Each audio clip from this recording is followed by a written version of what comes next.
मधुबनी विधानसभा की। मधुबनी विधानसभा, जिसे अगर हम ये कहें कि मिथिलांचल की हृदय स्थली ये है, तो ये गलत नहीं होगा। यहाँ पर किस तरह का मुकाबला है? क्या एनडीए और इंडिया ब्लॉक आमने सामने है? आमने सामने का ही मुकाबला है या जन स्वराज की पार्टी यहाँ पर त्रिकोणीय मुकाबला बनाती हुई दिख रही है? रंजन जी, मधुबनी को अगर आप रीड कर रहे हैं तो कैसा मुकाबला यहाँ पर दिख रहा है? प्रत्याशियों में कितना दम है? देखिए, मधुबनी में जो इस बार चुनाव होगा उसमें जो अभी आरजेडी से यहाँ विधायक हैं समीर महासेठ, वो एक और जीत हासिल करना चाहते हैं, वो जीत की हैट्रिक लगाना चाहते हैं। लेकिन इन सब के बीच एनडीए गठबंधन में ये सीट जो है आरएलएम को गई है, उपेंद्र कुशवाहा की पार्टी को गई है और यहाँ से माधव आनंद को प्रत्याशी आरएलएम ने बनाया है। आपको बता दूं कि जो माधव आनंद हैं वो उपेंद्र कुशवाहा के काफ़ी विश्वासी हैं, काफ़ी करीबी हैं और उपेंद्र कुशवाहा जहां भी जाते हैं वहां जो है माधव आनंद उनके साथ रहते हैं। और यही वजह है कि मधुबनी जो कि उनका गृह क्षेत्र भी है, यहां से जो है उनको टिकट दिया गया है और उपेंद्र कुशवाहा ने इस सीट पर माधव आनंद को उतारा है। अगर आप मधुबनी में चुनाव को देखें तो यहाँ पर जनसुराज पार्टी ने अनिल कुमार मिश्रा को प्रत्याशी बनाया है, तो यहाँ से एआईएमआईएम ने भी अपना प्रत्याशी दिया है राशिद खलील अंसारी। ये जो है एआईएमआईएम के प्रत्याशी हैं। अब जो जनसुराज के प्रत्याशी हैं और जो एआईएमआईएम के प्रत्याशी हैं वो चुनाव पर कितना इम्पैक्ट डालते हैं वो देखना दिलचस्प होगा, क्योंकि अगर वो चुनाव पर इम्पैक्ट डालते हैं तो परिणाम प्रभावित होगा। जनसुराज के स्कूल बैग में जितना वोट जाएगा उतना नुकसान जो है आरएलएम को होगा, माधव आनंद को होगा और राशिद खलील अंसारी जितना वोट लेकर आएंगे, उनकी पतंग जितनी ऊंची उड़ेगी उतनी परेशानी जो है समीर महासेठ को होगी। तो ये चीज यहाँ पर दिखती है। अगर आप देखें तो पिछले चुनाव में जो 2020 में हुआ था, तब समीर महासेठ ने सुमन कुमार महासेठ को 6,814 वोटों से पराजित किया था। लेकिन उस वक्त अगर आप हार की वजह देखें तो आपको दिखेगा कि एलजेपी ने भी यहां से अपना प्रत्याशी दे दिया था अरविंद कुमार पूर्वे, जो कि लगभग 8.5% वोट लेकर आए थे। और इसके अलावा बीजेपी के जो पूर्व विधायक है रामदेव महतो, जो कि 4 बार मधुबनी से पहले जीत चुके हैं, वो भी यहां पर निर्दलीय ताल ठोक रहे थे और वो भी 4.5% वोट लेकर आए थे।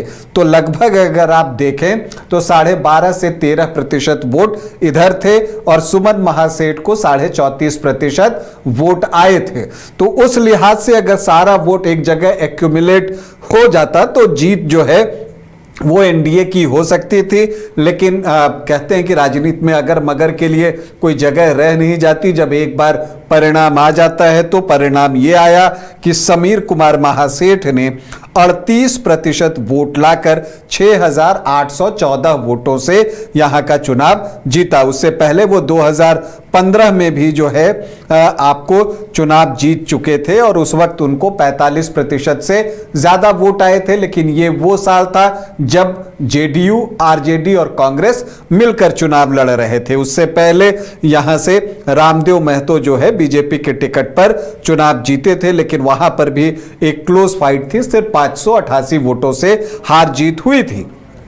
तो इस बार क्या होगा मधुबनी में यह देखना दिलचस्प है, क्योंकि अब आप इसके लिए लोकसभा का चुनाव देखें तो कुछ चीजें समझ में आ सकती हैं। यहां पर बीजेपी को 55% से ज्यादा वोट लोकसभा के चुनाव में आए हैं, तो आरजेडी से मोहम्मद अली अशरफ फातमी थे, उनको 37% से कुछ ज्यादा वोट आए थे। लेकिन जब लोकसभा का चुनाव हो रहा था तो उस वक्त जो चुनाव हुआ वो पोलराइज्ड हुआ और पोलराइजेशन की वजह से ही अशोक कुमार यादव को यहां से बड़ी लीड मिली, 34,000 से ज्यादा वोटों की लीड मिली। लेकिन यह विधानसभा का चुनाव है, यहां परिस्थितियां अलग है और सामने जो है समीर महासेठ होंगे जो कि वैश्य वर्ग से हैं और वैश्य वर्ग के जो वोटर्स हैं यहां पर वो 10 से 11% हैं। तो ये वोट उनकी तरफ जा सकते हैं और वो सोचेंगे कि मोहम्मद अली अशरफ फातमी को जो 37% वोट आया था, अगर उसमें ये वोट जुड़ जाए तो वो 47% के आसपास पहुंच जाएंगे। और चूंकि लोकसभा चुनाव के दौरान वैश्य वोट जो हैं वो बीजेपी की तरफ गए होंगे, तो अगर वो उधर से घटे तो वो 45 के आसपास आ जाएंगे। तो एक नेक टू नेक फाइट जो है वो बनते हुए दिख रहा है। और इसीलिए मैंने कहा कि यहां पर अनिल कुमार मिश्रा जो कि जन सुराज के प्रत्याशी हैं, उनका प्रदर्शन कैसा रहता है, क्योंकि अगर वो ब्राह्मण वोटों में सेंध लगा देते हैं, यहां पर ब्राह्मण वोटर्स की संख्या बहुत अच्छी है, 16-17% के आसपास है, अगर वो उसमें सेंध लगा देते हैं तो फिर से समीर महासेठ की स्थिति मजबूत हो जाएगी। दूसरी तरफ अगर राशिद खलील अंसारी जो है वो मुस्लिम वोटों में सेंधमारी कर लेते हैं, जो कि यहां पर 22.6% हैं, तो फिर वैसी परिस्थिति में समीर महासेठ को नुकसान होगा और फायदा फिर माधव आनंद को हो जाएगा। तो ये परिस्थितियां बन रही हैं। वैसे लगता है कि मुकाबला आमने सामने का ही यहां पर होगा। यहां पर अगर हम जातीय समीकरण देखें तो अनुसूचित जाति के 13.25% वोटर हैं, जो मुस्लिम हैं 22.6%, यादव 8 से 9% हैं, तो 30.5 से 31.5% जो है वो MOI का समीकरण है। और जो राजपूत वोटर्स हैं वो 2 से 3%, भूमिहार 2 से 2.5%, ब्राह्मण 16 से 17%, तो सामान्य जाति के वोटर्स 19 से 20% के आसपास पहुंचते हैं।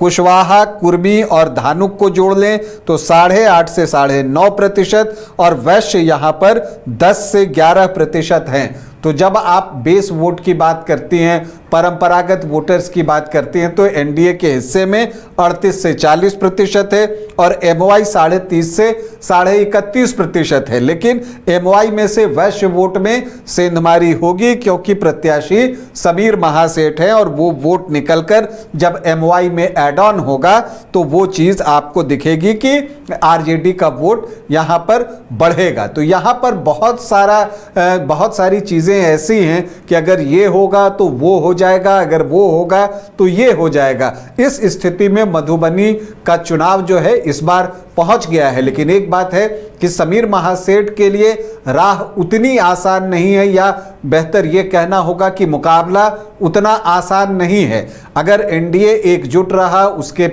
जो वोटर्स हैं वो एकजुट रहे, तो एक कड़ा मुकाबला होगा और उस कड़े मुकाबले में जीत किसी की भी हो सकती है। तो ये दिलचस्प जंग मधुबनी की। अब मधुबनी पर कौन काबिज होता है और किसके वादों पर जनता भरोसा करती है, वोटर्स भरोसा करते हैं, वो तस्वीर भी आपके सामने लाएंगे।